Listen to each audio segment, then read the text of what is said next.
Good afternoon, everyone. On behalf of Senator Norman and myself, we'd like to welcome you to the Senate Finance Committee.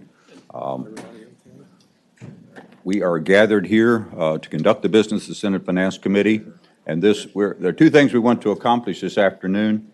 One, the Senate Finance staff has gone through meticulously our options in front of us. Then we are going to address our options as a committee. This is not a public hearing. We are pleased to have observers here, and we are thankful that for the interest that is here, but we will not be opening the floor for public comment. We are basically going to get a briefing from the staff, and then we're going to report a bill out this afternoon. Senator Norman, do you have anything to add? Thank you, Mr. Chairman. I know it's shocking to some, but I do try to be grounded in realism on very fleeting occasions. And I think most of us that have been observing the process at least have some vague anticipation as how the process is going to work out and potentially what the ultimate outcome will be. Having said that, from a pragmatic standpoint, what the committee will have before it today are a block of proposed amendments that are being offered by Co-Chairman Hanger. There are a competing block of amendments that would be offered by myself or someone else. We can go through the laborious process of reviewing each and every one of those amendments. I don't think going through that process is going to change the outcome one iota. So what I would suggest, Mr. Chairman, unless there's a vehement objection from some member of the committee, is that we have staff give us an overview of 5001 and 5002. We also have a number of our members from the Senate who are not on the Finance Committee, and I think it would be a good opportunity for them to maybe get a little firmer grasp on what's going on. And at the conclusion of that, Senator Hanger, I would expect you would offer your amendments in the block, and we could take a vote on that. And you are almost as old as I am, and remember Johnny Carson and the great Carnac. I have an expectation how that will come out. And after that vote, I can move the other block of amendments to be accepted in the block. And once again, the great Carnac has suggested to me what the outcome of that might be. That would expedite getting the matter on the floor of the Senate tomorrow. And let me emphasize tomorrow.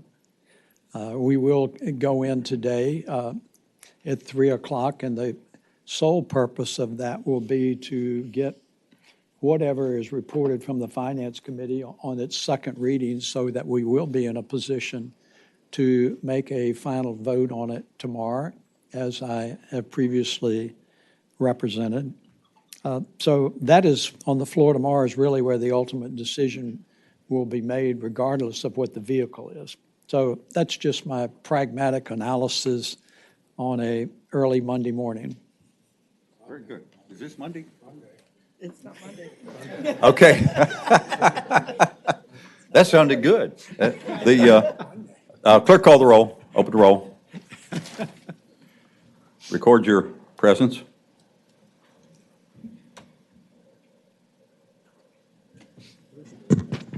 Mr. Chair, you have a quorum. Thank you. Thank you. And again, as Senator Norman suggested, he and I had discussed this, and we think this is a good way to go. I'm feeling very, what's the word? I got a haircut yesterday, so I'm fresh. And I saw myself in the newspaper last week, and it looked like somebody that I didn't recognize. So better than newspapers in the post office.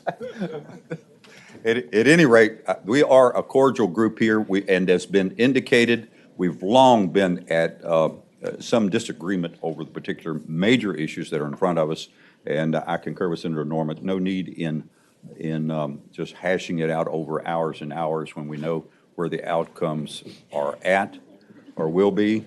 But we do want to learn more about what we have options in front of us. So at this time, I'll call on the Senate staff to lead us through our budget options.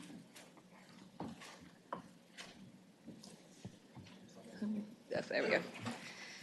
Thank you, Mr. Chairman. We have asked staff to try to move through this quickly because a number of these items you've seen before, and we're calling this lovingly the side-by-side-by-side. So we're going to try to move through it as quickly as possible. This is just to remind you sort of the actions that the House previously took, that they had increased their sort of more stringent work requirement, had a 1332 waiver, and then put 100% of the remaining surplus into the revenue reserve.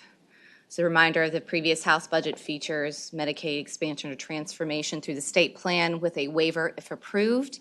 Their position with that was a hospital provider assessment at 306 and 307 million between that, and then they had some targeted compensation actions and some across-the-board actions for salaries. You can see their revenue reserve amount was about 247 million that was appropriated, and they had a new higher education research initiative called CyberX at $40 million. Senate budget maintained a strong cash position for a higher level of appropriations for that cash reserve at $336 million. Over the biennium, we fully funded the Medicaid forecast at SOQ rebenchmarking, improved community-based mental health services, and provided some higher ed operating and financial aid funding, and again, made prudent infrastructure investments to position the Commonwealth for future economic growth. When you move forward to the key features of the proposal offered by Senator Hanger, you have Medicaid expansion consistent with the House proposal. You expand through a state plan and implement a waiver if approved. There is also a hospital provider assessment and then an additional provider assessment to bring hospital reimbursements to 88%. 100% of the revenue, again, would be directed to the revenue reserve at the end of 2018. There's about $137 million in additional resources recognized in the biennial budget.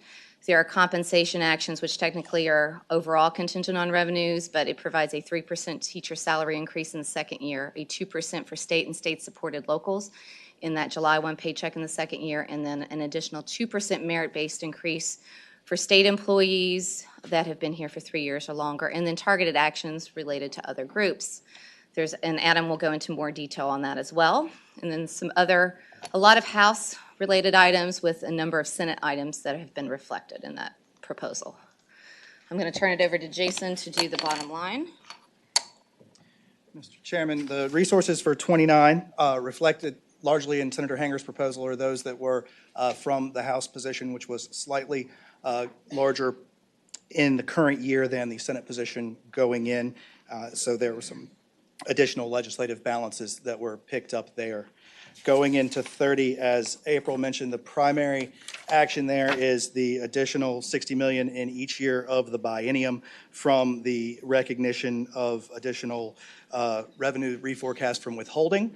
You will note that across the three proposals, we were relatively consistent on capping things such as the historic rehabilitation tax credit, land preservation tax credit, and other major revenue sources. The Senator Hanger proposal also reflects the House position on additional funding from the lottery and additional funding from the tax compliance initiative over at the Department of Taxation. There's also a reflection of the Senate position on unrefunded marine fuel sales. And there at the bottom line, you can see that there is their unappropriated balance at the end of the process is $2.1 million, which is slightly less than the House proposal. You'll recall that the Senate proposal left a bottom line balance of about $14.5 million. Turning to the potential use of FY18 surplus revenues, the revenue surplus certainly will depend on final non-withholding income tax collections. Through April, those non-withholding collections were ahead of the forecast by over 19%. However, those collections are volatile and difficult to forecast with any accuracy.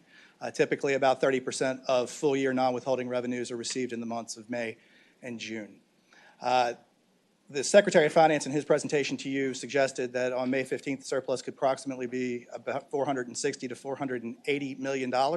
That is recognizing the collar that we have on non-withholding revenues as well. The Senator Hanger's proposed budget amendment package projects a surplus of approximately $500 million. The Senate staff upper bound estimate indicates that surplus could be as high as $622 million.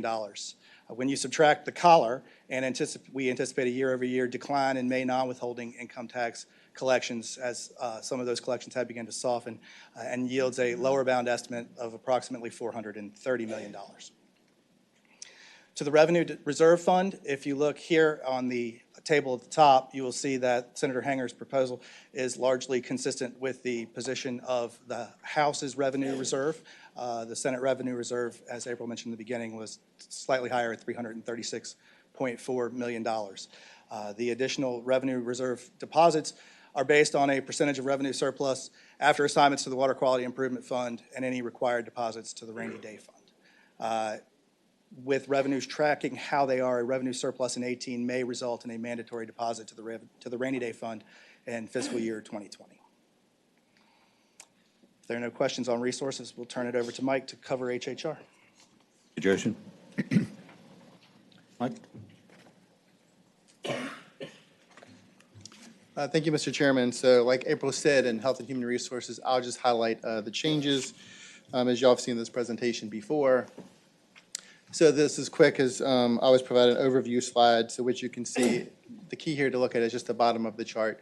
You can see kind of the net changes in spending for the House amendments, the Senate amendments, and then the proposed amendments. Of course, the Senate amendments are have a lot more funding because that was restoring the savings for Medicaid expansion that was pulled out of Senate Bill 30.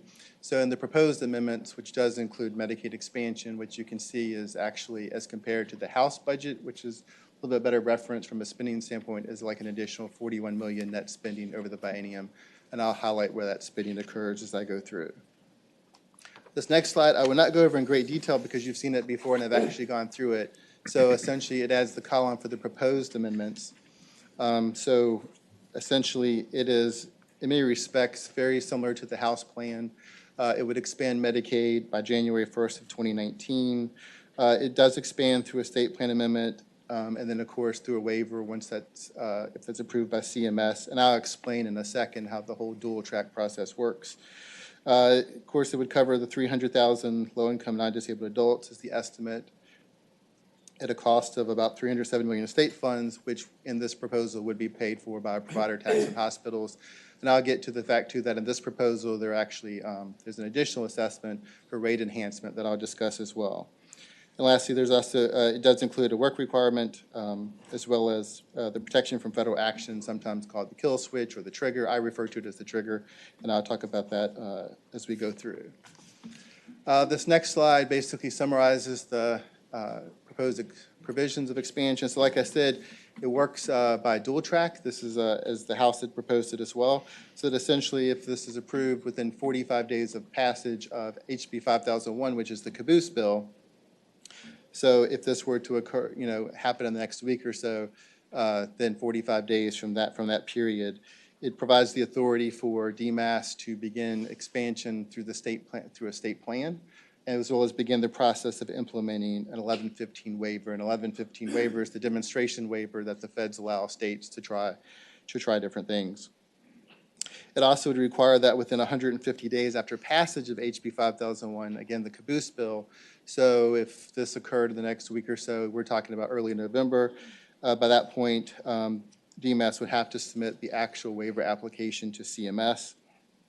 It also includes provisions that basically says that if CMS actually actively approves the state plan amendments, then coverage can actually take effect quicker than actually application of the waiver. But there's also a scenario where CMS can actually not take action and the state plan amendments can still be approved. And if that, in that scenario, then expansion could not occur till January 1st of 2019. So it's got some different aspects to it, and I'm sure it's clear as mud, but that's kind of how the dual track process works. But essentially, it does provide for some provision to expand the state plan in the absence of a waiver until the waiver is approved. And of course, the waiver process, depending on how lengthy it is, that date certainly would be unknown. I won't go through everything else. It does include other provisions related to personal responsibility provisions, providing premiums for those above 100% of poverty, as well as the creation of a health and wellness account, sliding scale for member premiums, and then, of course, a lockout period if you don't actually pay in a timely manner. It also eliminates, for certain populations, retroactive eligibility.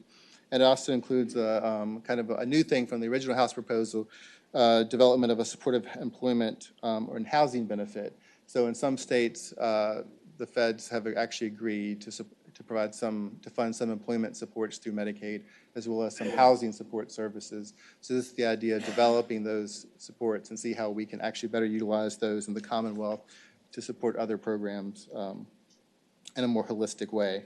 And lastly, I'll just mention the trigger language. The trigger language that I referred to is if the feds actually take action to reduce federal support for the Medicaid expansion population. This language has actually been in every iteration since it's been proposed for several years. The only thing I will point out is it's very specifically tied to the federal match rate. So the feds would actually have to reduce the 90% federal match rate below that point. So there is the issue that if the feds take some other action, like a per capita enrollee cap or something like that, it's questionable whether or not the trigger actually would be I guess triggered in that sense. So that's just one thing to point out. So one of the things that's oftentimes talked about is kind of the work requirement. So it maintains the same name as in the House proposal, the Training, Education, Employment, and Opportunity Program, otherwise known as the TAP program. So I'll just highlight some of the changes. So it requires all able-bodied adults in Medicaid to work at eventually at least 80 hours per month. It does have exceptions. Where the exceptions have changed, and I listed them there in the first paragraph, is previously it was actually capped at 55 and older. It's actually been expanded to 65, so it encompasses the entire age range of adults. And it also provides that if someone's already in compliant with either the TANF or SNAP work requirements, that they are excluded from the work requirement. The requirements is how do you define work and how they're satisfied. The changes here, and you can see it ranges from job skills training, everything to caregiving services. So it was modified to specify that job search activities would be as kind of defined by guidance provided by the Virginia Employment Commission, since people have to actually be active in job search and meet certain requirements by the VEC to receive unemployment benefits. So it was an attempt to mirror those requirements. And then on the community service aspect of it, there's a provision that excludes political activities as part of that community services as qualifying for work. It includes the provision that disenrolls individuals who do not meet the TAP requirements for 3 months out of the year, such that they would not be able to re-enroll to the next plan year. As you recall, this is similar to what Arkansas has proposed in their work requirement. And lastly, the other requirements are pretty much all the same. It could be waived in high unemployment areas, and et cetera. On the next slide, this slide actually shows you kind of a summary of the hospital provider assessment and the projections. Like I said, in this proposal, this is new because it has an additional assessment. So you're familiar with the coverage assessment for the cost of Medicaid. There's also the provider rate enhancement. So one, of course, pays for the cost of the expanded coverage. The other actually pays to enhance hospital rates, effectively up to about 100% of cost on average. Now, since they're actually paying an assessment back to the state, when you factor in that assessment into it, it effectively means on the net, it's about 88% of their costs that they're being reimbursed. So on the chart I just kind of highlighted, you can see the top part talks about how much the actual assessment is. So the coverage assessment, you're familiar with the $307 million over the biennium, so that's kind of the first line. And the rate enhancement, you see, adds another $109 million in the first year and $176 in the second year. Of course, this is dependent on the first year on when you meet the federal requirements, and the actual rate enhancement would take effect as it's approved by the federal government. So essentially, you would see that in the totals there over the biennium, essentially just under about $600 million in assessment to private acute hospitals, which reminds you actually excludes public hospitals as well as a few other specialty hospitals. So it's narrowed down to just what they term private acute care hospitals. It's roughly in the about 70 plus hospitals that would pay it. So then you get to the bottom, and what I'm showing you here is kind of the expected revenue from the coverage expansion. So what hospitals would get, $153 million the first year, $550 million the second, and then on top of that, the additional rate enhancement of about 300 million the first year and 469 the second. So then it gets you to the total additional revenue to private acute hospitals. And the red line is actually just highlighting what is the net impact to hospitals. So roughly 263 million the first year and 616 million the second year in additional net revenue to private acute hospitals. So moving on to spending within Health and Human Resources, so I'll highlight very quickly. This slide summarizes all the community behavioral health services spending. This has certainly been a priority of the committee over the last few years. What you can see is they're highlighted in red, kind of the new things. So you see the second line, outpatient services at CSB. So STEP Virginia is the program, the initiative that the state has been implementing starting last year to bring some level of basic services across all CSBs. Same-day access was the first step in that. The second step is primary care screening at CSBs, which the proposed amendments fully fund.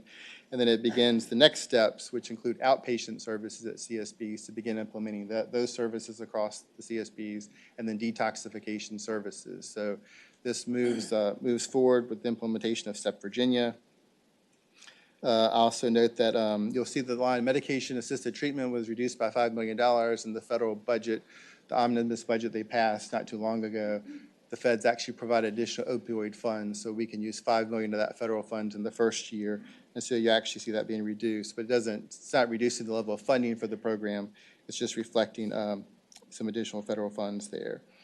You also see that addressing state hospital capacity, that was funded as well, but it's actually designed to focus on the most appropriate options for people.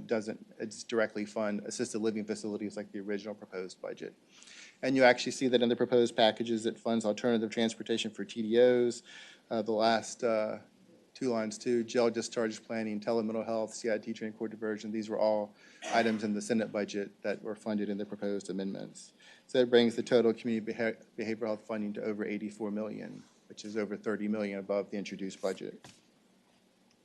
I won't spend much time on the next slide, behavioral health facility spending, because pretty much the proposed amendments adopt everything that was in the introduced budget as well as the House, and the Senate had only made a very minor change, savings change anyway. So this is more just FYI. The next slide, the DOJ settlement agreement spending. So what you'll see the changes here, for the most part, it stays the same.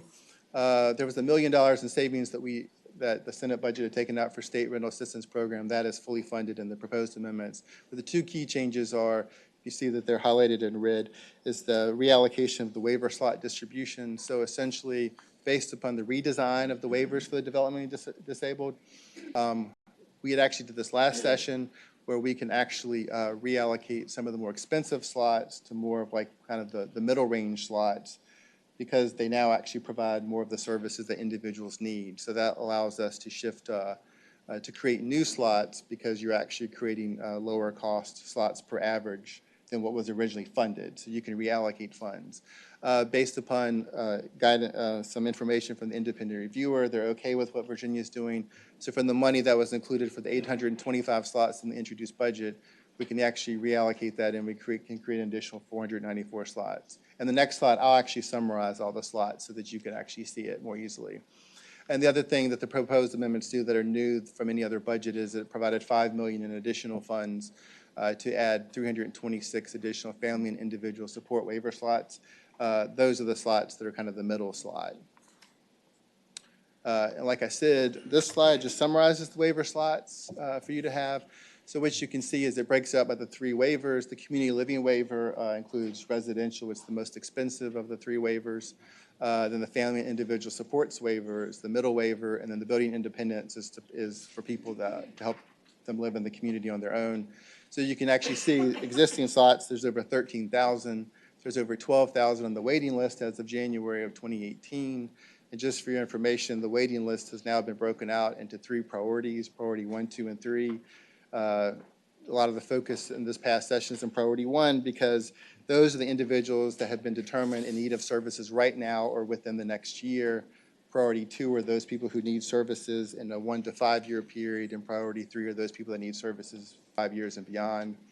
So what you can see is the governor, the House, and Senate had all funded from the introduced budget 825 waiver slots. The proposed amendments, like I said, if you add the reallocation and you add the additional $5 million for the other slots, brings the total additional slots to over 1,600 slots would be created in the proposed amendments.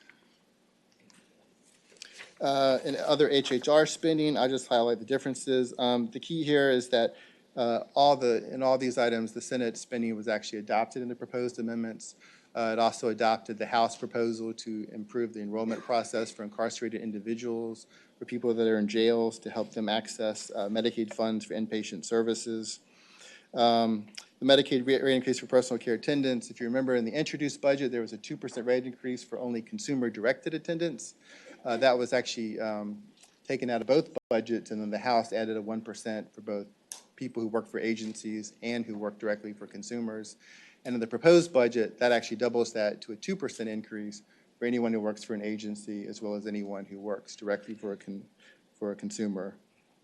The only other two new things were there's an additional $100,000 per year for the Hampton Proton Beam Therapy Institute, and then $2 million in the first year for the Hampton University Proton Therapy Foundation for cancer research.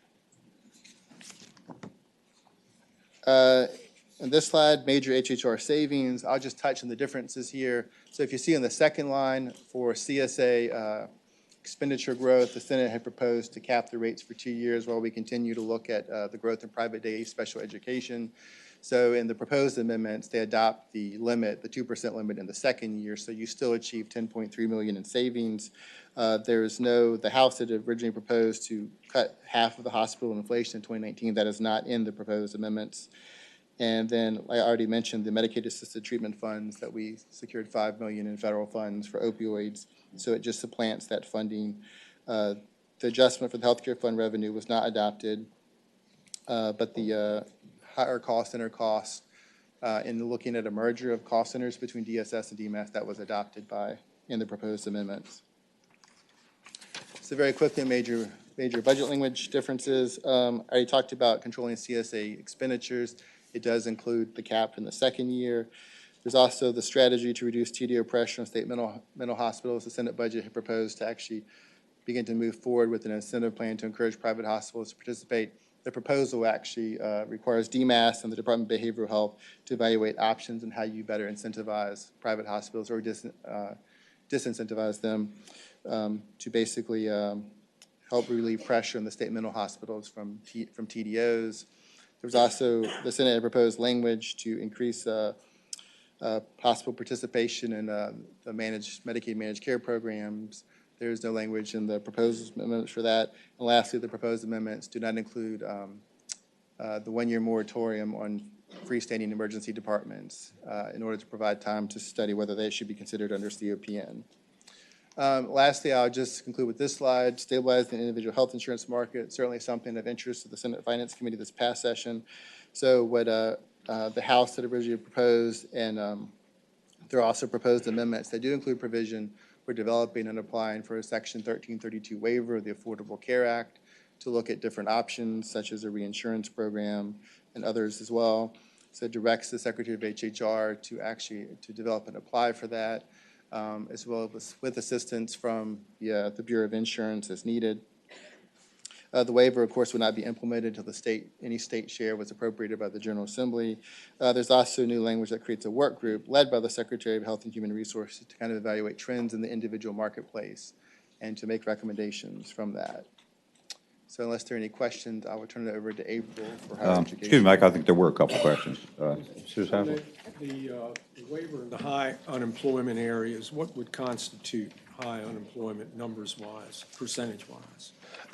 Well, I believe the language says 150% of the statewide average. So if, I know it's lower than this, but I guess if the statewide average were 3.5, it would be 6%, right, essentially. yeah. Yeah, Okay, other questions? Senator Norman? or 5%. Yeah.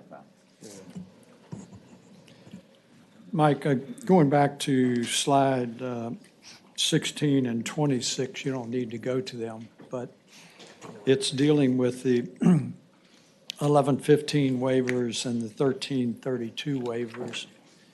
Is it my understanding that they just have to be applied for, that it does not have to be granted? Correct. The language basically says that, that the only requirement is that within the 150 days, that they must actually submit the application to CMS. Once you submit an application for waiver to CMS, that begins the process of negotiation with the federal government to figure out if they're going to approve the waiver and the details of it. So it only requires application. Mr. Chairman, Senator Norman? so the short answer is the waiver does not have to be granted. Correct. Going back to slide 18, do I understand that over 2019 and 2020, as a result of the two new provider assessments, that the net increase to the acute care hospitals is going to be about $900 million? Yes. Rounded up. Based upon estimates from the Department of Medical Assistance Services. Yes. Mr. Chairman, so as they're graciously accepting the provider assessment tax, they're pushing a net to them of income of almost $1 billion? I would assume so, sir. Mr. Chairman. Mr. Chairman. Mr. Chairman. Senator Wagner? A follow-up question. Is it my understanding that CMS has come out with guidelines for the waivers, and particularly in the work requirement areas? Mr. Chairman, Senator Wagner, yes, there is specific guidance about what they would like to see. Certainly, employment has become a big initiative of the current administration in Washington, so they've laid out guidance about what they would like to see in a work requirement in a waiver, yes. And Mr. Chairman, if I could follow up, Yes, Senator Wagner? are you aware of any work requirement that's been submitted to CMS that's been turned down? Mr. With this new Chairman, administration, let me correct myself.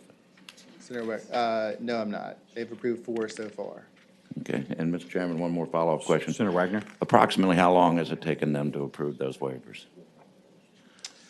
Once the formal application is fit, not the letter of intent, but the formal application. Mr. Chairman, Senator Wagner, I would say, I think in many cases, I have to go back and look at them individually. Oftentimes, they can take them about 2 months, but all 4 of those states that were approved already had an existing waiver. So they were just amending that waiver to add the work requirement to it. So that's a little bit quicker process. But I think if you work closely enough with CMS ahead of time before you submit your application, certainly that speeds up the approval process. Thank you. Other question? Yes, Senator McDougal? Mike, when I'm looking at this page 18, the one slide you have up there, and it talks about the revenue going back to private acute hospitals. What's the revenue going to our public hospitals like VCU and UVA where we've had dish payments? Are they getting any increased revenue to deal with the indigent care that they've been providing for a long time? Mr. Chairman, Senator McDougal, teaching hospitals, their reimbursement is a lot more complicated because the state has, by policy for a long time, basically backfilled most of their indigent care and Medicaid losses. So in a sense, when you expand Medicaid, because the rate enhancement does not apply to them, but when you expand coverage, essentially, I think you just have a shift in their funding that they would receive less direct indigent care funding from the state and more Medicaid funding from the state. But in most respects, it's probably going to be a wash. Mr. Chairman. Yes, Senator McDougal? So in simple language, public hospitals that are privately held are going to be able to access this $900+ million. If it's a public hospital giving indigent care, they're not going to receive any more money than what we're giving them now. Mr. Chairman, Senator McDougal, well, it's harder to know what teaching hospitals receive now. I think if you're talking about private hospitals that are affiliated with the teaching hospitals, I think because they're affiliated, they're considered public as well. And I'd have to actually check to see if the rate enhancement actually affects them as well. Mr. Chairman. Senator McDougal? I want to focus in, teaching hospitals are, under this proposal, are they going to get more money or the same amount of money? Mr. Chairman, Senator McDougal, I mean, Yes, yes. They will get more Medicaid money from coverage, yes. Yes. What the net total is, But- that's, Mr. Chairman, Senator McDougal? will they get less in what we historically call disproportionate share funding or dish payments? Mr. Chairman, Senator McDougal, they should, yes. Yes. Okay. Yeah. The, So, um, Mr. Chairman, Chair. one other set of Senator questions, McDougal? unless Senator Barker has something. he on was, that he was one. going to change direction a little bit on where you were heading, I think. Well, Mr. Chairman, I did have one other question on a different topic. Mike, on page 16, you referenced this trigger applies to federal funding that we would come out. We talked about, is that trigger instantaneously, so instantaneous, so if the federal funding ends, does that mean our expenditure ends at the same time? Mr. Chairman, Senator McDougal, no, if that trigger was hit, it basically begins the process to disenroll. You would actually have to follow federal guidelines to provide notice to members and that sort of stuff. So it would take several months at a minimum before you actually disenrolled them. Mr. Chairman, Senator McDougal? in addition to notice, would individuals who had previously been covered before that trigger was hit, would they have a right to appeal through that process as well? Mr. Chairman, Senator, I would assume so, because it's possible they could qualify under an existing category, yes. Thank you, Mr. Chairman. Okay. Senator Barker? Mr. Chair, quick question following up on what Senator McDougal was asking about. If I understand correctly, I think that right now you have University of Virginia, Virginia Commonwealth University, and Children's Hospitals of King's Daughters that are maxed out on Medicaid dollars that they receive. And so that therefore, if they were to get additional dollars from Medicaid expansion or rate payments, that the dish payments and other types of things, which get them to that maximum right now, would be reduced dollar for dollar so that they would not receive additional funding. Is my understanding correct?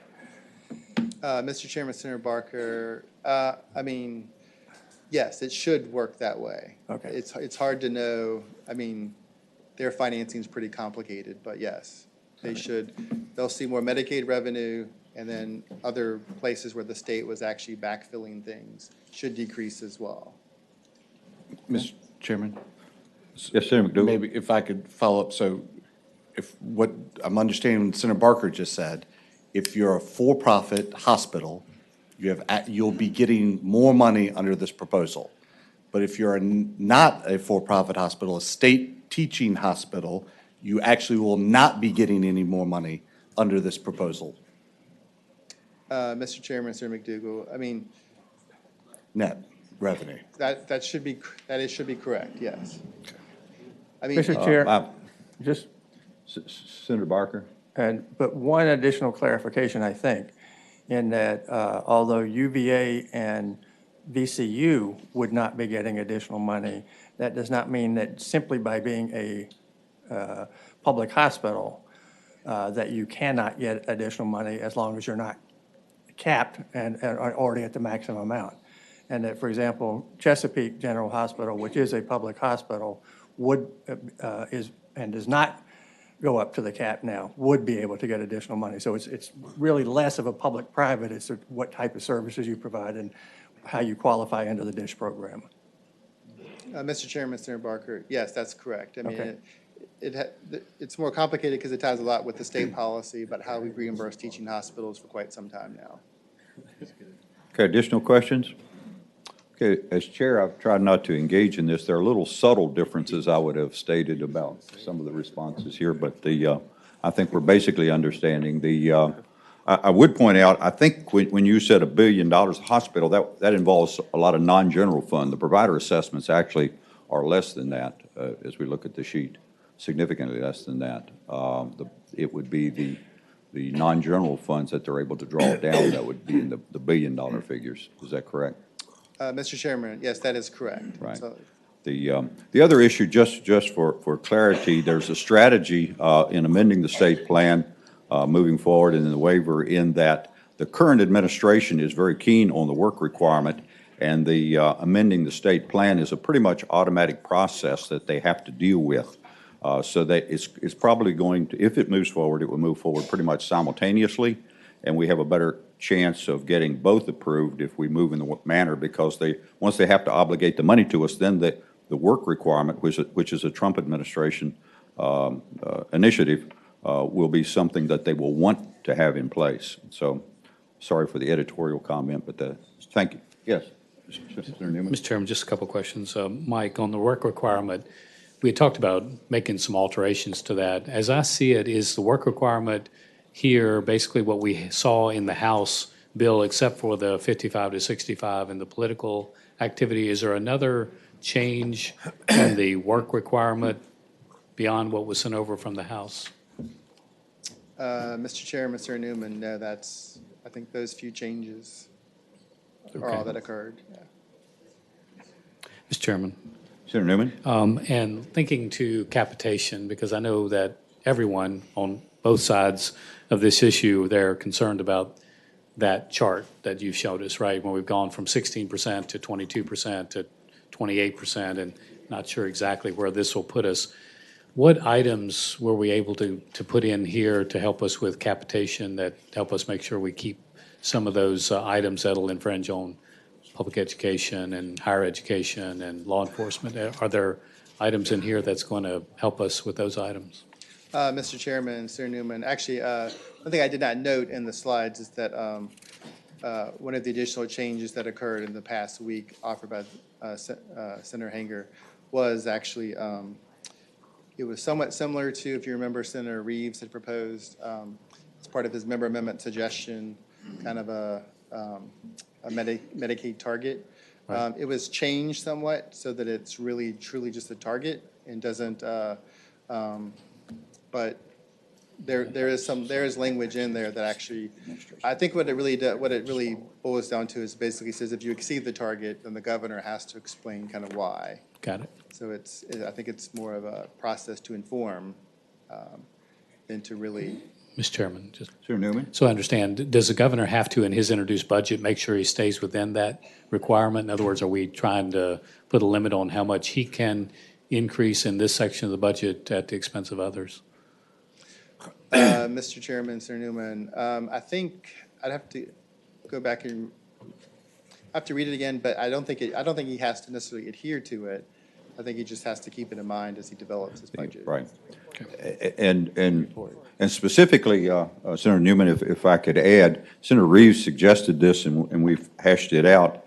And it actually is a little more than that, in that if in fact the governor cannot stay within the targets, he has to provide specific reasons why he can't stay in that target. So it's something that gives us a tool to work on.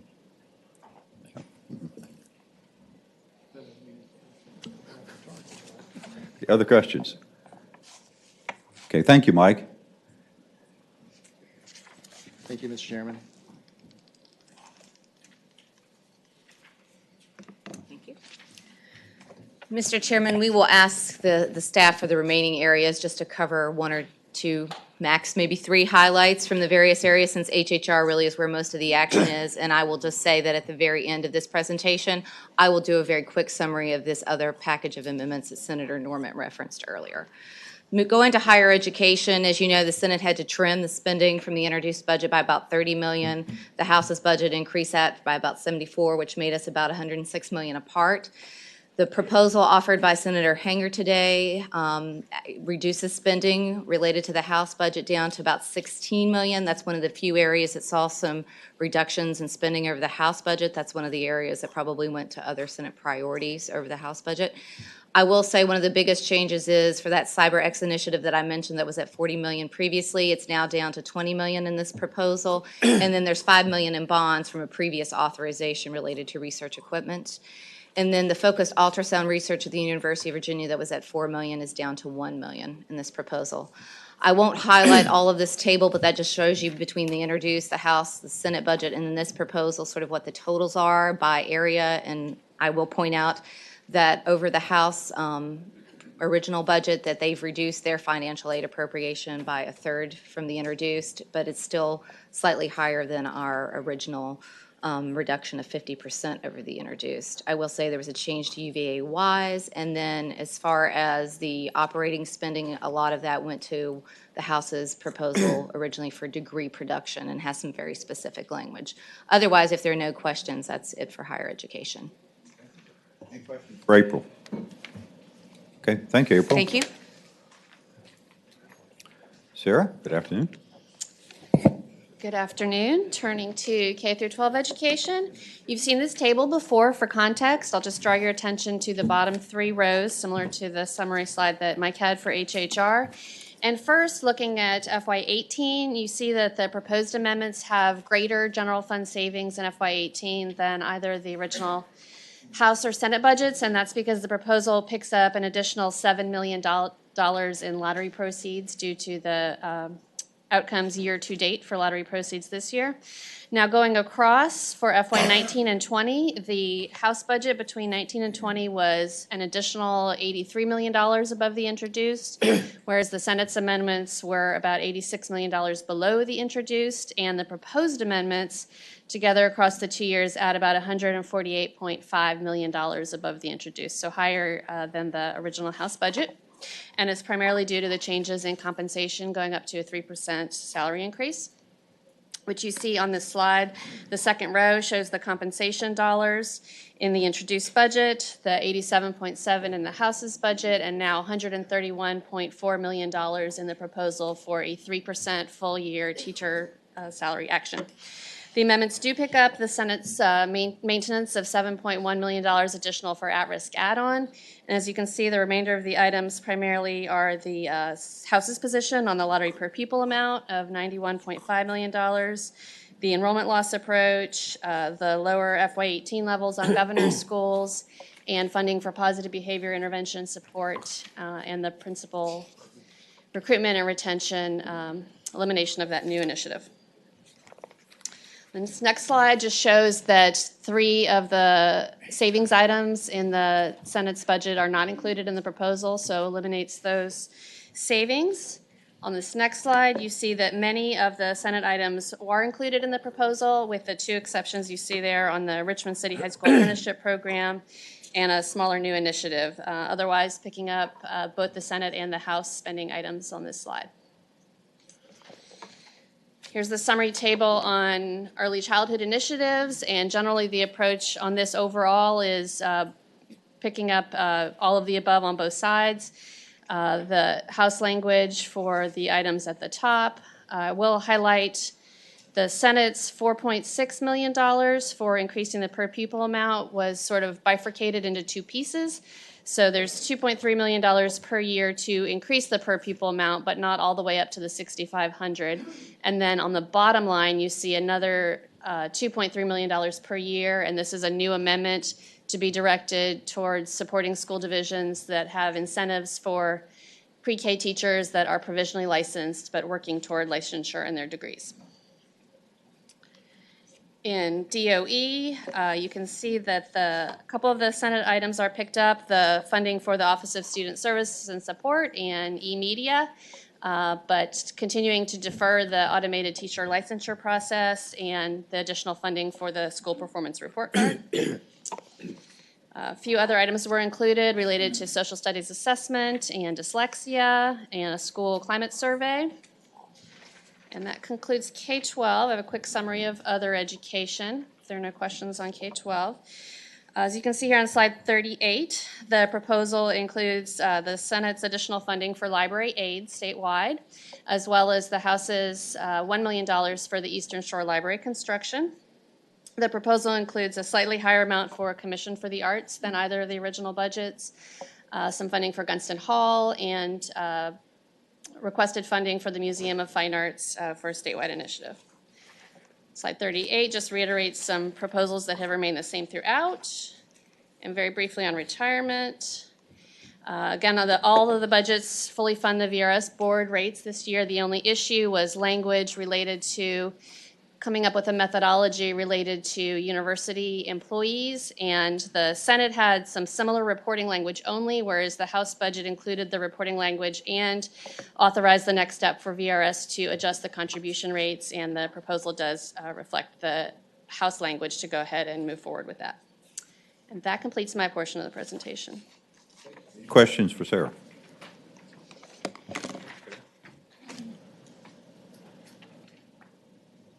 Good afternoon. I will quickly go through public safety. Good afternoon. For the Department of Corrections, the new proposal from Senator Hanger is similar to the House position, except for on the Corrections Special Reserve Fund, that amount was amended to conform with legislation that has passed the General Assembly. And the proposal also picks up some Senate language for reporting on inmate health care and a capital needs assessment. For the Department of State Police, the new proposal is similar to the House budget, except for it picks up our Senate amendment for an aircraft mechanic in the 4th Division. And then moving on to ABC, the new proposal is similar to the House budget. There is also the difference in the net transfers to the general fund from the Senate position. That's a difference of $5.9 million over the biennium. And then moving on to other public safety, the majority of the funding is under the Department of Criminal Justice Services. The new proposal fully funds the HB 599 aid to localities with police departments at the introduced budget level. And there is new funding of $1.3 million general fund for school resource officer grants. And then moving on to Veterans and Defense Affairs, the new proposal is, similar to the House budget. The main differences between it and the Senate position are funding for new positions and a budget increase for the Office of the Secretary, which the Senate did not fund.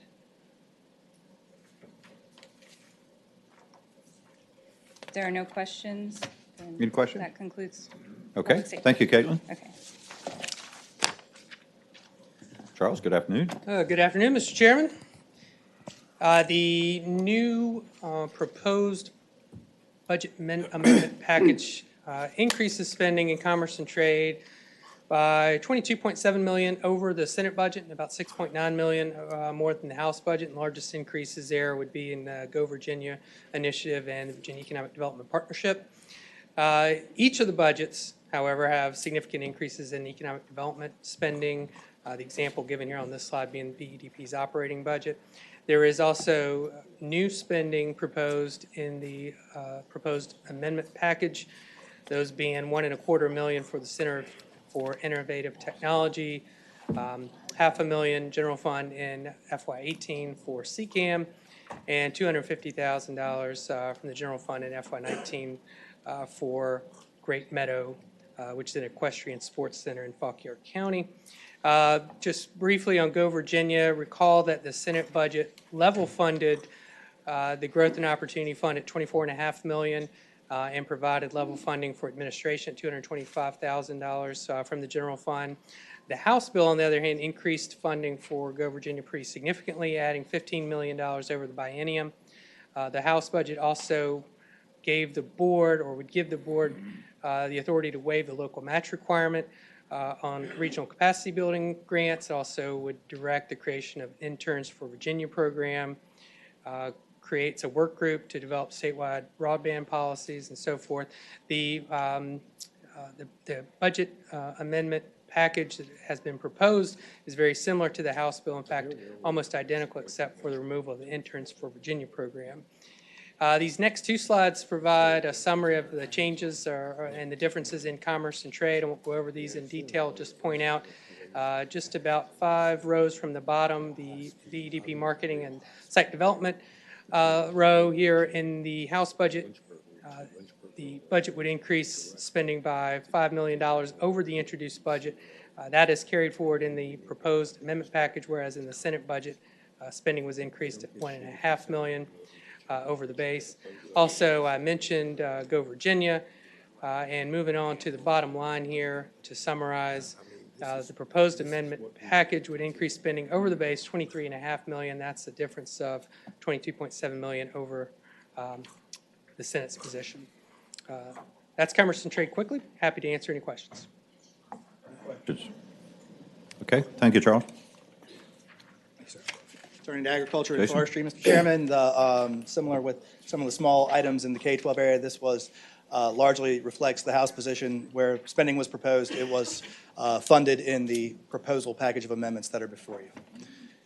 Natural Resources has one significant difference that I will highlight. That is in the Senate budget, we had proposed $20 million in bond proceeds to be used for the Stormwater Local Assistance Fund. The proposal before you in Senator Hanger's amendments has that as $20 million in cash in the first year. It does fund the House proposal to and legislation that passed to create a dredge fund managed by the Port of Virginia and redirects funding from Game and Inland Fisheries to that Waterways Improvement Fund with language authorizing a priority for localities willing to match at least $3 to $1 any grant award as a result of some concerns that have been raised over a specific creek in Prince William County.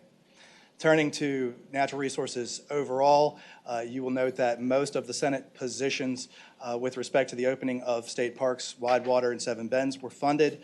Most of the proposed Senate reductions were not accepted. So the funding, for example, to the reduction to the Land Conservation Fund was reduced in the second year. The reduction to the Virginia Outdoors Foundation was eliminated altogether. As I mentioned, the capital outlay change is that the Stormwater Local Assistance Fund dropped off of being debt funded, and you will recall that neither the House nor the Senate proposal had addressed the Alexandria CSO issue that was included in the introduced.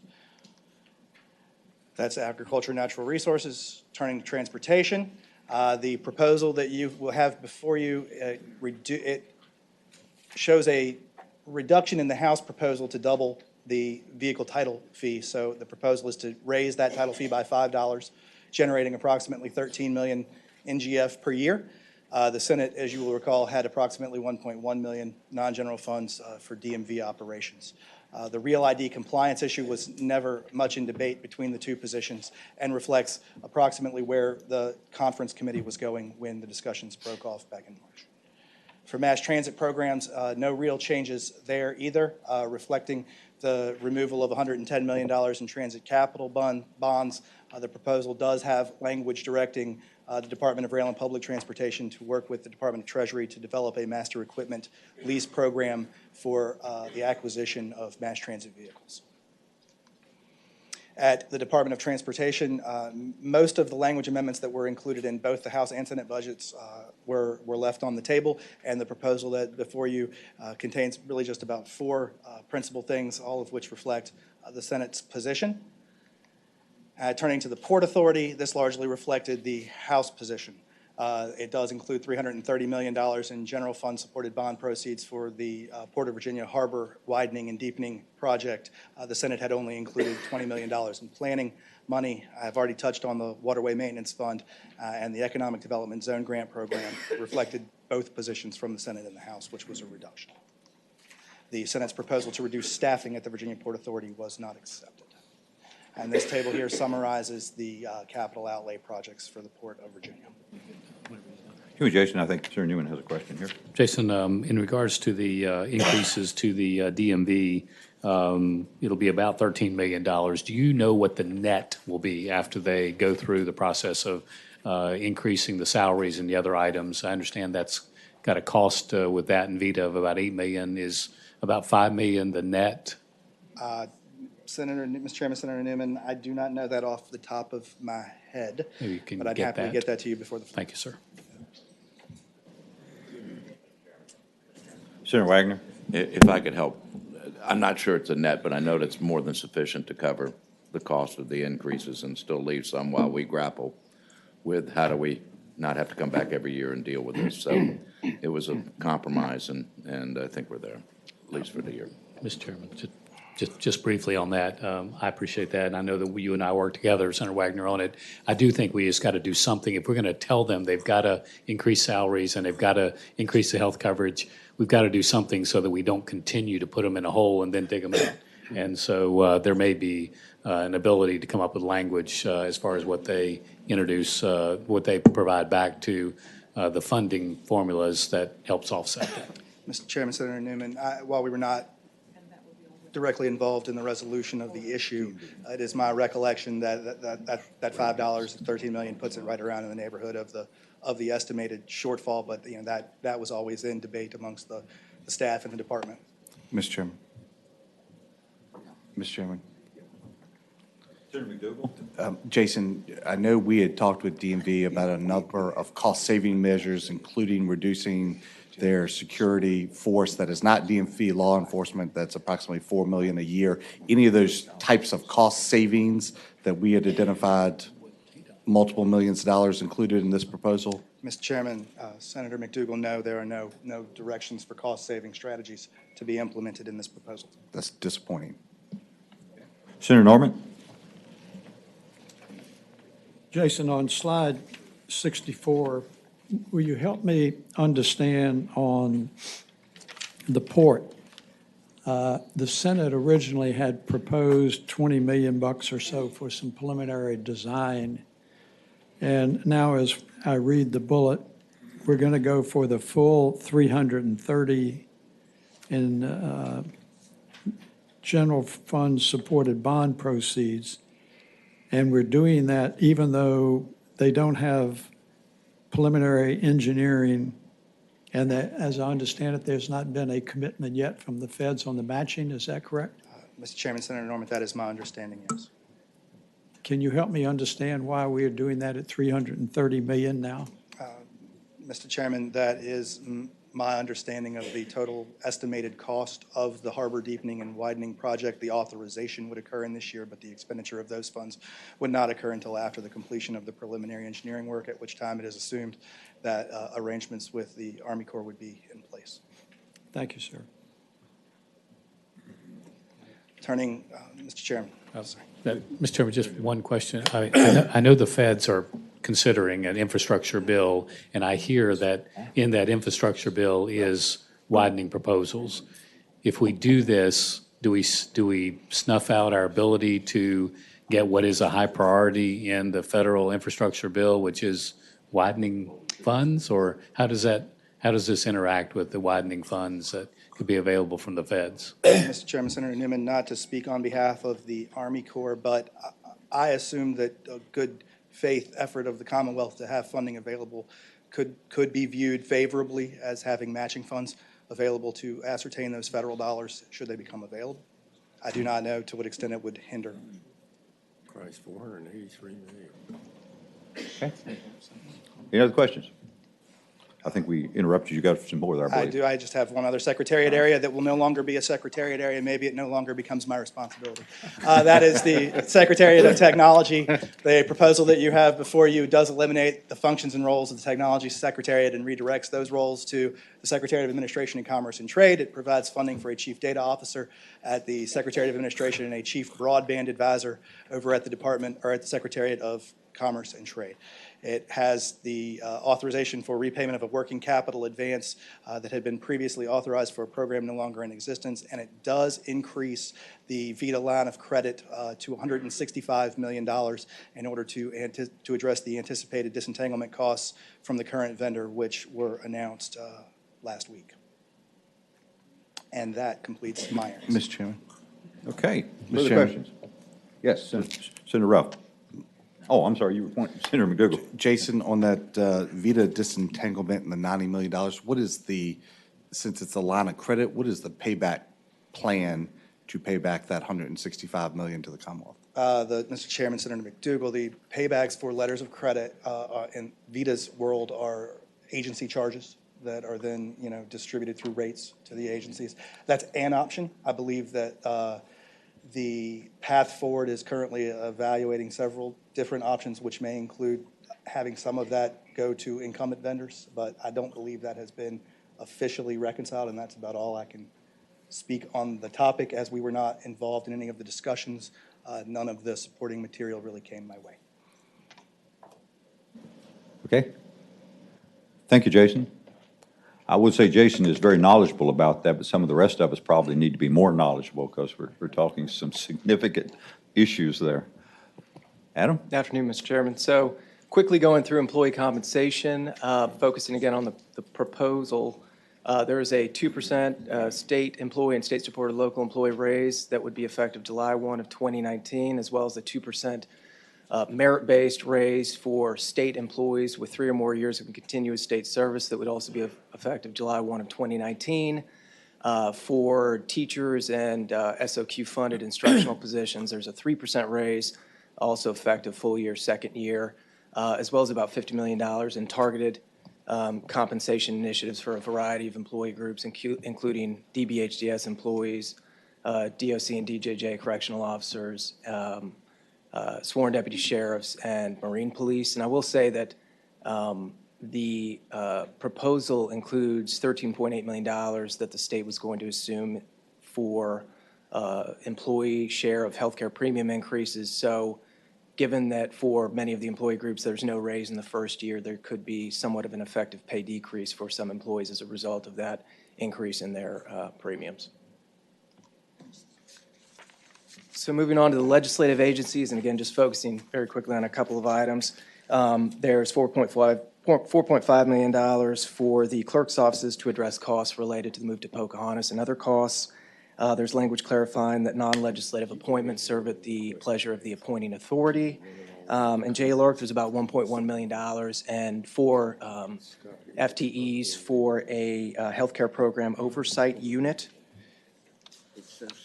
Moving to judicial, there is $1.1 million in additional funding for criminal fund fee waivers, as well as some language that would authorize the transfer of second-year appropriation for criminal fund fee waivers into the first year if they expect a deficit in the first year. For judgeships, there is funding sufficient to fill all 16 elected judgeships in the first year, and then in the second year, funding for 31 new judgeships to fill all currently authorized but unfunded vacancies for about $8.5 million, and that would bring it to 435 total judges filling all the authorized but unfunded positions. In administration, just a couple of items. The move from the Technology Secretariat to the Administration Secretariat reflects 2 FTEs, one for a Deputy for Technology and Administration, one for a Chief Data Officer position. In the Compensation Board, there is a language amendment regarding the use of body-worn cameras for law enforcement patrol officers, and this would direct the Executive Secretary of the Compensation Board to convene a work group to examine the impact on the use of body-worn cameras on Commonwealth's attorneys' offices and to make recommendations, their budgetary legislatively to address those issues. And then there's also language directing the Comp Board to review the feasibility of allocating some positions between some of the smaller localities between multiple offices. And continuing with administration, there's language directing the Director of DGS in collaboration with Joint Rules to establish a tenant occupancy list for Old City Hall and the Patrick Henry Building, and upon approval of that list, to begin work to accommodate said list of tenants. And there is language that would direct the state employee health plan to provide coverage for autism spectrum disorder from ages through age 18. And then in Department of Elections, there is funding for a call center and then the full HAVA general fund backfill. In finance, DPB, there's 3 FTEs to establish a regulatory reduction pilot program pursuant to chapters 444 and 445 of 2018. In tax, there's the additional 4 tax auditors that bring it to a total of 12 auditors and generate a projected additional $10.8 million in revenue. There we go. And then just a couple of items in central appropriations that wasn't already covered in the compensation area. There's pharmacy benefit manager transparency language that would require the disclosure of information in state employees' explanation of benefits, which would detail cost information, such as dispensing fees and so forth, as well as cost information for claims between the state health plan's third-party administrator, the PBMs, and the dispensing pharmacies. And there's also $1 million for DHRM to repay costs incurred through a line of credit for a alternative statewide local employee health plan that never really materialized. and that concludes general government area, and I'd be happy to answer any questions you may have. Mr. Chairman? Yes, Senator McDougal? Adam, on the additional funding for judges, is there any additional funding for the associated clerks, which would probably be 2 per judge, and the security staff and office space for those No, sir. judges? Mr. Chairman, Senator McDougal, no, sir. Mr. Chairman, Senator McDougal? the other question, can you tell us, what is the, on page 74, what is that pharmacy benefit transparency language? What does that mean? I'll do my best. It's probably someone more qualified to answer this question, but, so this is transparency language that is compelling the disclosure of what the PBMs would consider proprietary information. The dispensing fees and other things that go would then be included in an itemized list in an employee's explanation of benefits. So it would reveal essentially what the, if I understand this correctly, what the, what's being paid to pharmacies, like the fees they charge. So all the pharmacies would understand what each other is paying for the various fees that they charge for dispensing pharmacies and drug reimbursements. Mr. Chairman? Senator McDougal? Is there some recognized cost savings in the budget associated with that? Excuse me, I'm sorry. Is it, Mr. Chairman, does doing that generate cost savings in the budget somewhere? And if so, where would that be recognized? Or am I looking at that wrong? No, sir. There's no cost savings The- generated from the PBM. Well, there could be, Right. there could be a cost impact as a result of the PBM language. Via the administrative costs, if the administrators had to comply with the information in the EOBs, or if it discouraged some prospective bidders on the state employee health plan as a result of having to comply with some of the requirements of the PBM language. Mr. Okay. Chairman. Other questions? Mr. Chairman. Yes. Senator Dunlap? I was just curious, the implemented share savings incentive program language, is that permissive or is it directed? That, Mr. Chairman, Senator, that is, I believe it's directing. It's Very directing the good. state plan to the left. Yeah. Thank you, Mr. Chair. Okay. Other questions? Okay. All right. Thank you, Thanks, Adam. sir. In April, we'll conclude with the Capitol. All right. Just quickly, capital outlay, Mr. Chairman, before we move on to that other package of amendments. This just gives you the sort of totals by type of funding from Governor, House, Senate, and then this new proposed package here. What I will say is, Jason's already mentioned, the Stormwater Local Assistance Fund was one of the biggest differences as far as that was cash versus our original bond proceeds. The next biggest, other than, well, I'll say the port, which we've already mentioned as well, but then beyond that is the issue related to juvenile justice facilities. You might remember there was a lot of disagreement between the number and where. This proposal would say one small facility, the 60-bed facility of Isle of Wight, and then it does not fund the second facility, and requires DGS and the various parties to come up with some options of other land, but it excludes Bon Air from being used as a location to house that additional facility in the future. And then there's some language around studying Beaumont. And if there are no questions, I will say those are the biggest differences. Questions? Senator Norman? April, as I recall, during the session, there was some discussion about Isle of Wight and bringing infrastructure to the site. Has there been any further discussion about that? We did not receive an update on that, but I believe that the House or Senator Hanger proposal sort of picks up some similar language to what we had, but I'd be happy to follow up before the floor and check with DJJ again. Thank you. Other questions? Senator McDougal?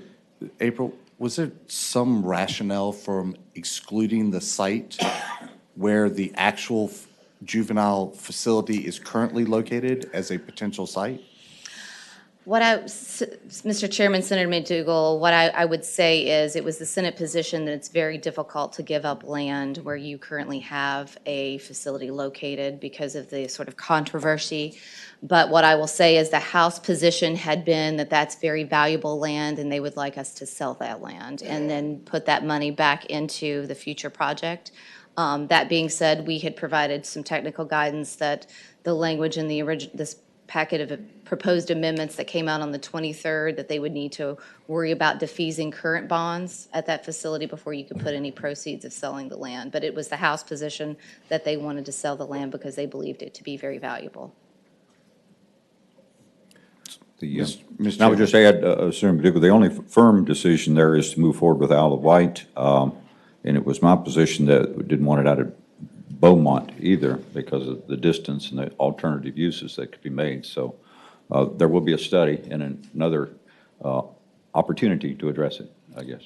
Mr. Chairman, I guess my concern going forward is that one of the things our subcommittee tried very hard to do was make sure that there was a facility located close to where the individuals that were at the facility lived so their families could get there, because part of the new model is to make sure that families are included in any rehabilitation part of the process. So if you find a site outside of the area that's close to the Richmond, it is going to be very difficult to make that happen. And certainly the sites like Beaumont were significantly farther and make transportation very challenging. Right. So unless you have a site inside the Richmond city limits that is willing to accept it, the likelihood of that success is very challenging. And if you specifically exclude Beaumont, you're likely specifically prohibiting those families from being close to where their children are and then making it harder for them to be rehabilitated. All right. Okay. All right, if there are no additional questions, Mr. Chairman, I can move on to the package of amendments that Senator Norment previously referenced. Okay. If someone could change the slide package, please, on the screen. Okay. Just 1 second. Who's sticker? Norman or him? Sorry, I didn't know it was here. Who's got more amendments? You were telling me. I thought Hobie was talking. Amendments here. Huh? I don't have a copy in front of me. Yeah.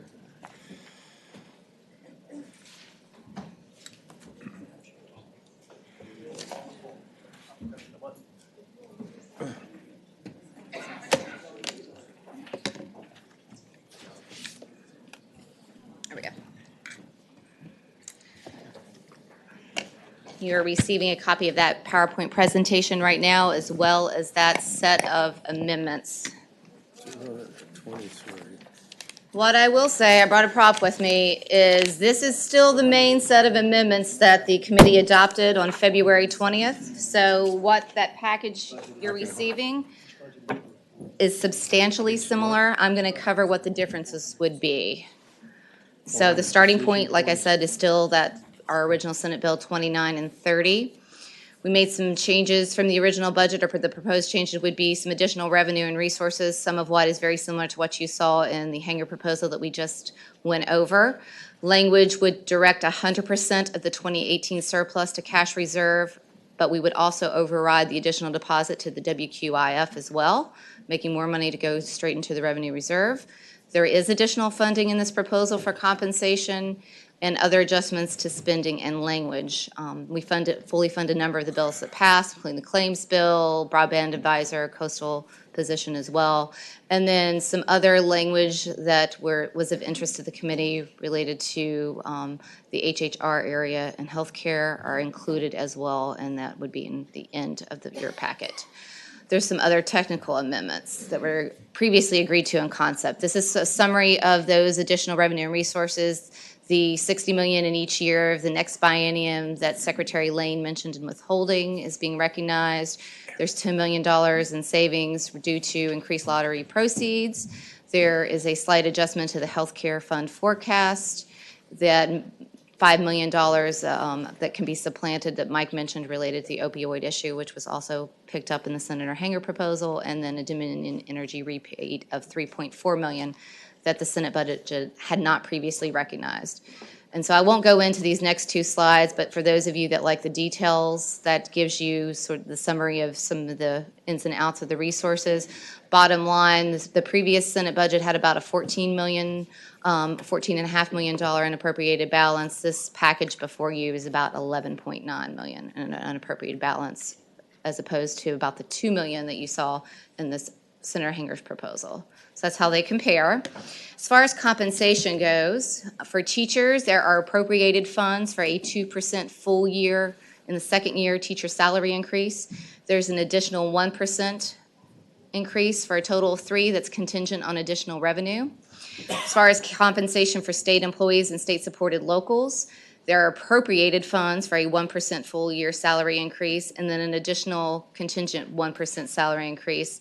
Also contingent was that 2% merit increase for state employees who had been here longer than 3 years that was mentioned in the Senator Hanger proposal. And then some targeted actions that are contingent, except for deputy sheriffs. That funding is appropriated to bring the entry-level sworn to $32,500 for the starting salary. All amounts, however, similar to the amendment you saw from the Senator Hanger proposal, are contingent ultimately on revenues, though, even with funds appropriated. Moving on to just the top other spending changes, there's $16.3 million more for Go Virginia over the original Senate budget. You might remember we had a $1.3 million reduction. We eliminate that amendment and then pick up the additional $15 million for that initiative. There's $2 million, one per year for an Old Dominion shipbuilding initiative relating to modeling and simulation. There's an additional $1.5 million over the Senate original budget for marketing and site development for VEDP. We picked up the $1 million in this package for the JLARC HHR unit. Some smaller spending, some $375,000 for Mary Washington for a career and professional development center in the second year, and a first landing bike facility in this first year at $50,000. Just to note some other changes related to language, criminal fund waivers, LARC language, so it's limited to the purchase of the device, modernization of the eligibility system in HHR, waiver slot reallocations that was also mentioned in the Hanger proposal, some language that the Senate has previously adopted and is in the current budget related to project labor agreements and P3 projects, and a technical correction to our original amendment for the acreage related to some leasing at Eastern State Hospital, and as requested, a change for some latitude related to other funds in the Jamestown-Yorktown agency head. As far as capital outlay changes, in the introduced budget and the original Senate budget, there was $2 million in the first year for maintenance reserve for Fort Monroe that was directed under DGS. This budget picks that up and level funds it across both years, so $2 million for additional in the second year. There is funding to acquire the building for New College Institute as previously directed by language under the actual item for that agency and operating. The planning project match rate for the Institute for Advanced Learning Research project goes from 50% to 25%, and there's some money picked up for a state police tactical center in Wytheville. And if there are no questions, that concludes the high-level summary. But there, again, I will say there are a number of technical amendments. We originally did not have the elimination of the Secretary of Technology, so those amendments have now been included as well. Thank you. Okay, any questions for April? She went through a lot of information there. I like a lot of stuff in that one, too. Okay. All right, does that complete the presentations?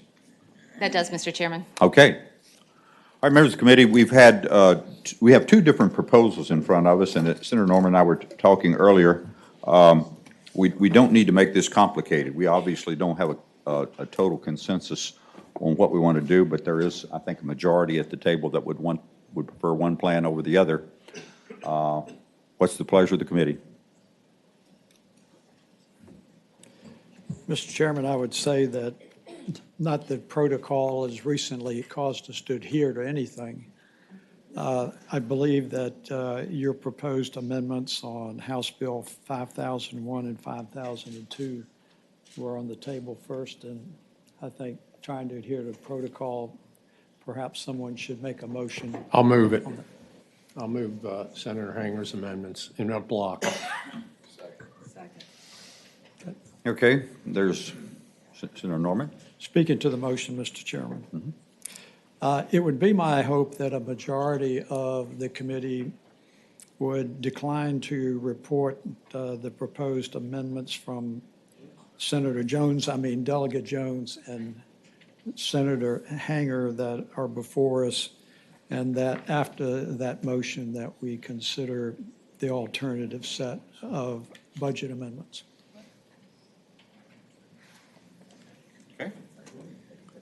Is there further discussion? Just where we're at this point in time, I'm encouraged that we are dealing specifically with the issues at hand. I've actually, the process itself has lingered on, which actually has afforded most of the members of the Assembly and the general public to get a deeper insight to the budget, I think, this year than we normally have when we press a conference report together and then roll it out at the end of the year. We're still deeply divided. Quite frankly, I don't feel like a winner today, Senator Norman, but I would, is there further discussion? Hearing none, clerk, open the roll.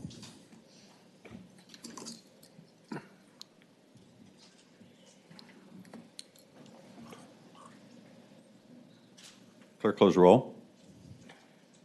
Ayes 7, noes 9. Ayes 7, noes 9. The motion is defeated. In reference to the other plan, Senator Norman? Mr. Chairman, before I make a motion, I would ask if there are any additional amendments that any member has that would go in the alternative package of amendments that I'm offering. Mr. Chairman. Senator Carrico?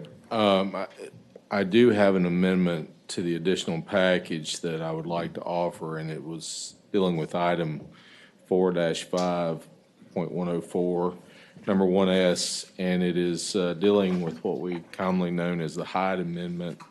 It is an amendment that strikes out 4 state statutes for allowing any of the budget to move forward with the use of any state funding for any abortions that are provided under the state statute. Okay. Is there a second?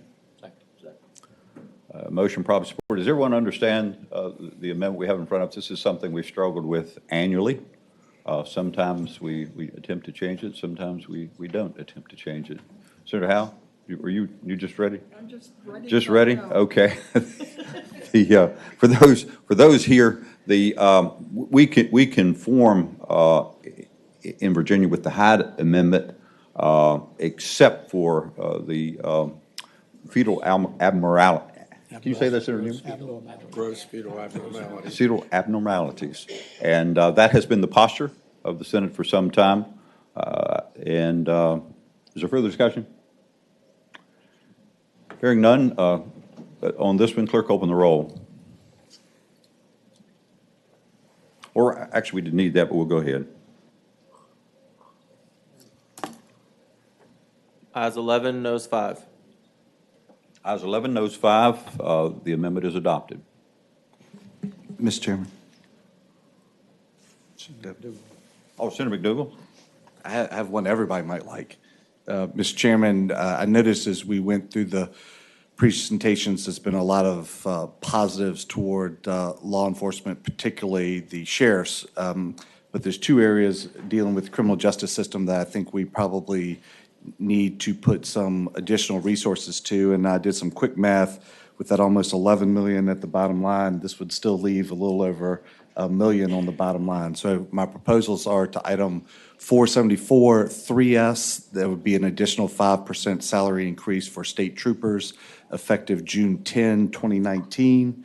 And Mr. Chairman, also on 474 number 7S, it would be an additional 5% salary increase to district court clerks, because if at any point we get to putting additional capacity on them, they are the front line to the court system, and it really is becoming an access issue, making sure the district court clerks have are effective in their job for the public, and that would also be June 10, 2019. So, Mr. Chairman, that would not change the fact that we still have an ultimate positive bottom line to the bill. I have those if anybody wants. Senator McDougall, do you have the cost figures? Yeah, Mr. Chairman, for the state troopers, it's $7,276,306, And for the district court clerks, it's $3,619,820. And Adam drafted them for me, so I know they're right. Okay. All right. Was there a second? Second. Further discussion? Hearing none, all those in favor signify by saying aye. Aye. Any opposed? Okay. Any additional amendments? You need to move your block amendments, right? Yeah. Okay. You ready? Senator Norman? Thank you, Mr. Chairman. If there are no other amendments to be offered by any member of the Senate Finance Committee, I would move in the block the amendments that I have offered, which are in the blue folder, and include those amendments that were just offered by Senator Carrico and Senator McDougal. And these, Senator Norman, to clarify, these amendments are being made to the original Senate bill as passed by the Senate? Thank you, Mr. Chairman. What it does is it takes the Senate bill that we passed back on the end of February or whenever it was, that is all incorporated in there, and then there are updates on revenues and some additional spending, most of which address those items that are in your block of amendments. And then it includes the amendment that Senator Carrico offered and the two amendments that Senator McDougal offered, which. Okay. And Clerk, can we do both in the same block, Senate Bill 29 and Senate Bill 30, rather the numbers are House Bill 5001, House Bill 5002 together? Okay. Any further discussion? I'm sorry. Was there a second to that? Second. Motion properly supported that House Bill 5001 and House Bill 5002, as amended here in committee today, be reported. Clerk, open the roll.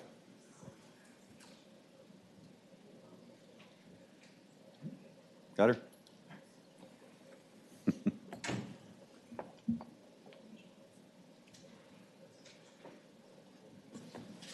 Ayes 10, noes 5, abstentions 1. Ayes 10, noes 5, abstentions 1. The bill is reported. Okay. Is there any further business to come before the committee today? Mr. Chairman, yes. Senator Newman? Mr. Chairman, as we move forward with this bill, I know we've talked before, but I think there's some process questions that we would need to know, and that is it an anticipation yet that we will have an enrolled substitute before us, or likely to have amendments close to what is in the orange book? Because in case there is movement away from what we just passed and toward another approach, there would need to be understanding from staff on what we are amending. Is there an approach at this late hour on whether there'll be an enrolled substitute or a version much like this? I can only speak to the amendments that I had offered, and it will depend on perhaps some direction from the clerk in terms of how we need to proceed. But I'm prepared to offer a substitute, which would be amendable. Mr. Chairman, thank you. Mr. Chairman, do we know when that will be available? Because the line numbers there matter, as you know, sir. So do we know if that's going to happen, when that will happen? Yes, I need to check with the printing of that, but it should be available as we convene this afternoon. Okay, thank you, sir. Senator Norman? Mr. Chairman, I appreciate your candor. Having heard that, it may very well necessitate tomorrow for a recess so that any floor amendments that could be offered could be appropriately lined up. Right. Because the numbers are not going to be the same that we now have. Right, that is correct. And of course, the item numbers will be the same, and I will attempt to have, if we go that route, to have an index available so that the members can easily reference the item numbers in the pages. So that would be my intent. And Senator Norman, would your intent to offer the amendments as they were today? I would say, Mr. Chairman, that I think what you will find on the calendar are the amendments that were reported out of the Finance Committee, and that will be what's on the calendar. And the process generally is to deal with amendments From the first. committee. That's right. Right. Right. You That's either correct. accept them or you reject them. That is correct. Okay. Senator Norman?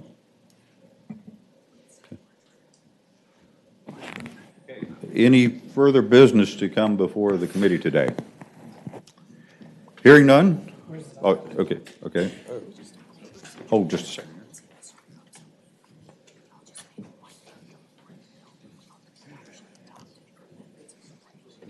So what do you?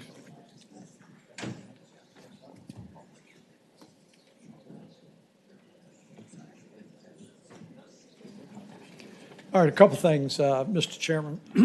Yes, Senator Norman? Okay. Having voted on the prevailing side by which the proposed amendments to 5001 and 5002 offered by Chairman Hanger, I'd ask we reconsider that vote. Okay, you're referring to the original one, though? The Okay, amendments you're offering. okay. No? Okay. Do you move that? Was there a I did. second? To reconsider? Yes, sir. Okay.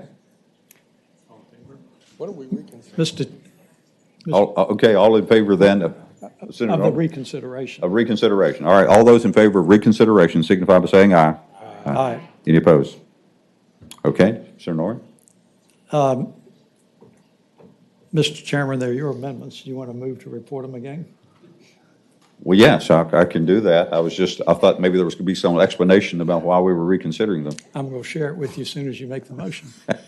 All right, Well, all right. wait a second. So if you defeat these again, we're not going to run into a situation where you say, well, it was twice considered in committee and therefore can't be considered on the floor? I see no other reason but just abundance of caution, I will not make a motion. Okay, I move to report Senator Hanger's batch of amendments. Is there a second?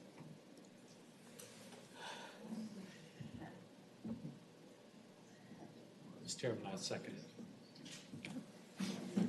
it. You're presiding. I am.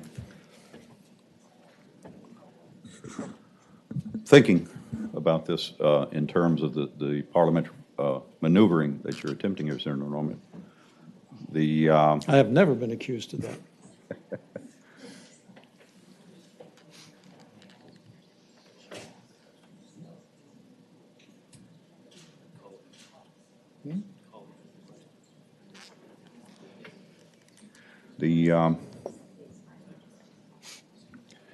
It would be in order to ask your intent here, Senator Norman?